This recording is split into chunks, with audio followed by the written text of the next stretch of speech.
e me sinto um privilegiado de estar aqui. Muitas das coisas que eu pretendia falar já foram faladas. Vou passar um pequeno vídeo.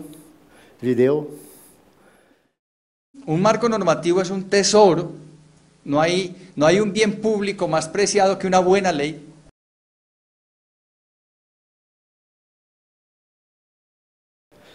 ¿Qué pasó? Hoy por la mañana, Albina dijo, trabajar con ley es muy complicado, muy difícil, pero es un poco esta aventura que estamos nos poniendo.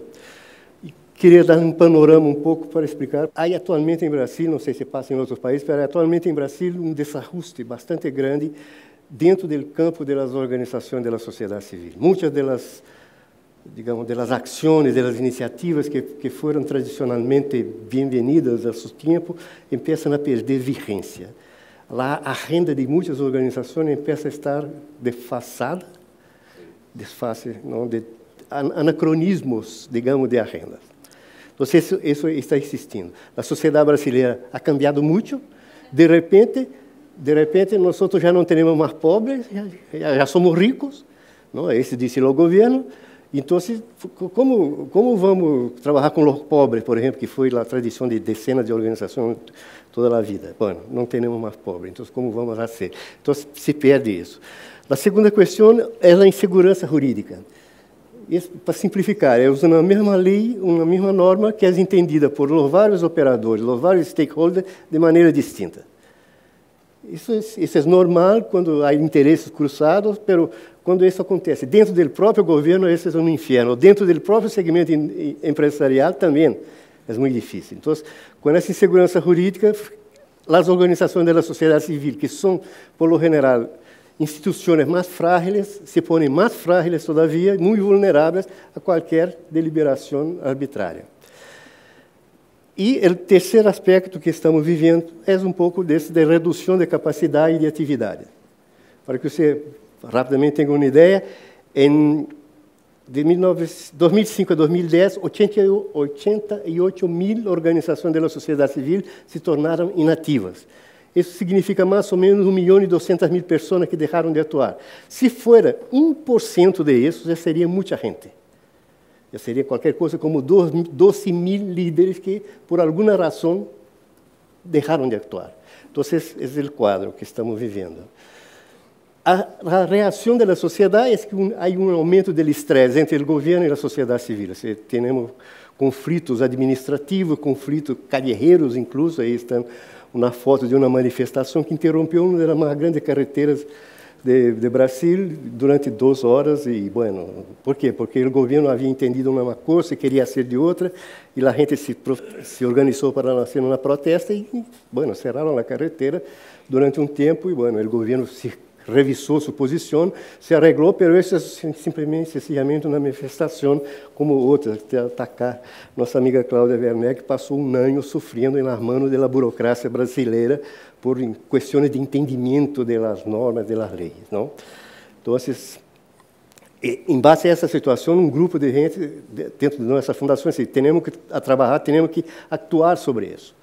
Então, hicimos um projeto de marco regulatório, que chama Projeto Marco Regulatório, e dentro desse projeto fomos caminhando, não, para construir uma convergência de várias organizações, de várias redes de organizações da sociedade civil, e pouco a pouco hemos conseguido isso.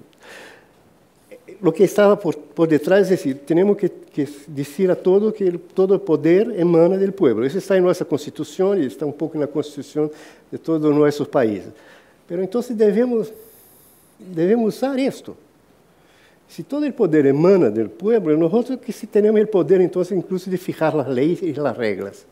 Cómo hacerlo es otra cosa, ¿no? La otra afirmación que hacemos también con mucha fuerza es que sin organización de la sociedad civil no hay sociedad sustentable, no hay democracia.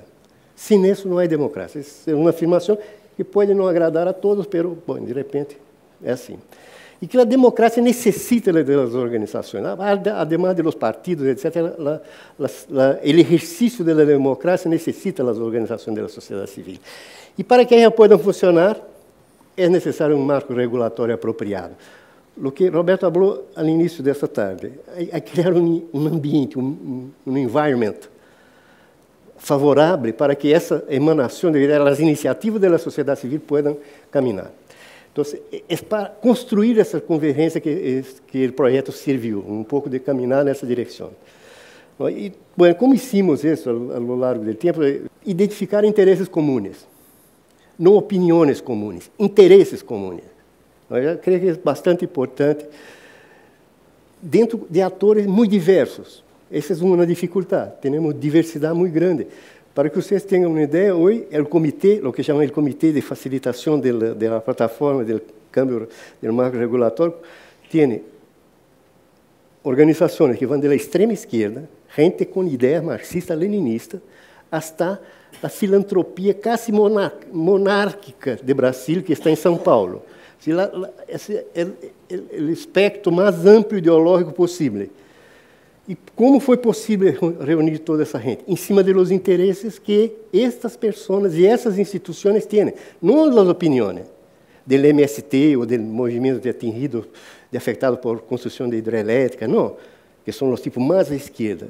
E nem tampouco os que funcionam como mecenato, a caridade, a tradicional filantropia mais antiga, não? Que vem do império, da colônia. Então, bueno, esse é o espectro que estamos manejando. E como conseguimos isso? Por termos definido interesses comuns. E aí começar a haver uma confiança entre os vários atores. Eu me acordo que, no início, tivemos reuniões onde segmentos, por exemplo, da igreja mais militante da esquerda, não queria que os empresários, as organizações empresariais estuvieran presentes nessa discussão, porque são empresários e são os adversários, pues, ou os inimigos, em algumas circunstâncias. Então, não faria sentido sentar na mesa com os tipos. Então, de repente, um tipo do MST, que em Brasília é considerado o movimento mais à esquerda, se levanta e diz: se não vierem os empresários, nós outros salimos. Por quê? Porque eu sabia que, sem nessa concertação, não íamos a lugar nenhum, porque os empresários têm poder suficiente para barrar ou incentivar qualquer iniciativa em qualquer de nossos países. Não estou falando nenhuma novidade. Não? Mas também tivemos que começar a valorar o que já havia sido de acúmulo, o que já havia sido conquistado, o que já havia sido trabalhado, e reconhecer e valorar isso, independente do segmento de origem disso. Então, tentamos conciliar, traindo a experiência, a experimentação de todos os segmentos, desde os mais tradicionais a os mais à esquerda. Bueno. E tentamos, durante todo o tempo, a trazer essa questão, sair do corporativo, o grupo que está aí não está para defender interesses de seu segmento, do seu subconjunto de organizações, mas estamos aí para pensar, digamos, o interesse público em geral. Não somente de meu grupito, as organizações que representam os empresários, por exemplo, o Instituto Ethos, que é uma organização que trabalha com empresários para a responsabilidade social empresarial. Eles não vão aí para discutir os interesses de seus associados, eles têm que ir aí para discutir os interesses da coletividade e da cidadania organizada. Bem, obviamente, temos que fazer diferença na riqueza, porque senão não avançamos. Não? E temos que abrir espaço para delimitar claramente a questão política. Não? E há que enfrentar os debates políticos e ideológicos. E depois que uno consiga fazer isso, e criar espaços de neutralidade na discussão, o que eu pus DMC, zona desmilitarizada. Eu lhes dou um exemplo. O tipo do MST que participa do grupo, cada vez que venho para a reunião acá, eu tenho que explicar a minha equipe, não? Que eu não estou favorável a Monsanto, porque o MST havia invadido uma hacienda de Monsanto e destruído toda uma área de pesquisa agronômica, entende? Então, pero Monsanto é sócia, é associada a uma das organizações que está na plataforma com nós outros. Então, temos que trabalhar e explicitar as diferenças. Não há sentido não dizer que não temos diferenças. Temos diferenças, temos que respeitá-las, é outro assunto. E a coisa é que há que ter uma paciência mortífera. Porque em Brasil, não sei na casa de vocês, em Brasil somos terríveis. Começamos a discutir as diferenças em lugar das convergências.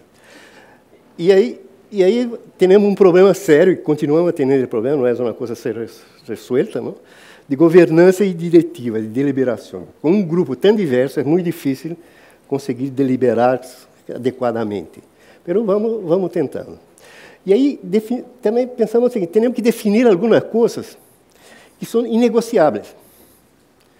Se vamos discutir formação de lei, de transformação de marco regulatório, temos que definir alguns pontos inegociáveis. Por exemplo, é inaceitável que o setor privado de fins lucrativos receba mais benefícios fiscais que as organizações da sociedade civil que são de interesse público.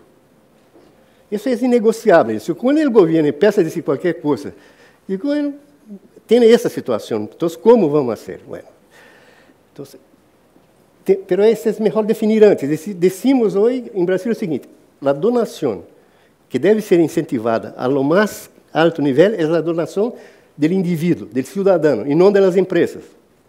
As empresas, sim, merecem receber um incentivo fiscal, mas o maior incentivo deve ser dado à donação do tipo que saca dinheiro de sua plata, de seu próprio bolsillo e põe em ação social. Então, essas são coisas dele.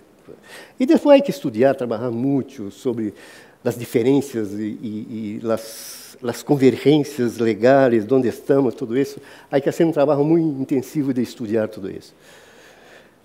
E também definir regras de jogo, de nosso jogo de articulação, de convergência, de concertação, não? Que são regras que têm que ser acordadas por todos. E, em nosso caso, nossa organização, estamos trabalhando muito para oferecer uma certa capacidade técnico-política para lidar com esses assuntos. Porque o que passa? Cada organização em si não tem nenhuma trajetória particular neste assunto. Algumas organizações têm, então a nossa tinha, então nós estamos servindo um pouco de suporte técnico-político. Há que ter isso, porque se não temos isso, não conseguimos avançar.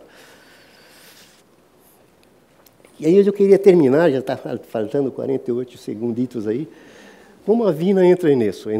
A Vina entrou como um doble estándar, não? Doble papel. De um lado, a Vina é uma organização da sociedade civil brasileira. Funciona como nós outros, qualquer outra organização. E, de outro lado, tem uma missão e umas capacidades que são muito distintas das outras organizações, como hemos visto acá e como nos falou muito bem Roberto no início dessa tarde. Então, aí empieza, eu estou sentindo isso com a minha relação com eles. Eles são autores ou atores. E a questão vai para a Vina, mas vai também para outro, incluso nós outros mesmos, não? São atores ou autores? Não? Ou são plateia? Vão assistir um pouco o que está passando. E eu creio que, às vezes, a Vina funciona um pouco como ator, outra vez como autor, e outra vez como plateia. Esse é um dilema que tem que ser resuelto. Na hora, vão ter que decidir, mais ou menos, qual seria o enfoque, qual é o foco mais importante, não? E porque isso genera conflitos de interesse também, para a Vina. Para nós outros também, mas também para a Vina. Em termos práticos, a posição de autoria, de ser autor de um processo, exige um tipo de comprometimento, e ser ator é outro tipo de comprometimento. E quando tu estás com um pé em cada, realmente tu podes ser peligrosamente fragilizado, não? Então, essas são um pouco as questões que vamos fazer, não?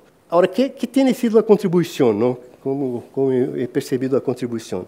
Aí, com todas as dificuldades da Vina e as mil mudanças que houve nos últimos anos, não? Há uma questão da sustentabilidade que está presente e que eu creio que é super importante. E necessitamos muito disso, não? De poder discutir essa questão, não? E também, do ponto de vista prático, aunque essa questão da sustentabilidade, todavia, está muito incipiente em toda a nossa cabeça, mas, do ponto de vista prático, aí, a presença da Vina como uma fórmula institucional, como um tipo de instituição que tem uma série de relações e contatos e conhecimentos, não? Isso nos ajuda muito. Isso nos ajuda, nos dá conteúdo. Não é tanto dinheiro, nesse sentido, moneda corrente em nossas contas das organizações, mas é muito mais quase uma certificação institucional informalizada, mas é uma certificação institucional importante para que nossas organizações parceiras da Vina possamos também caminhar com mais segurança.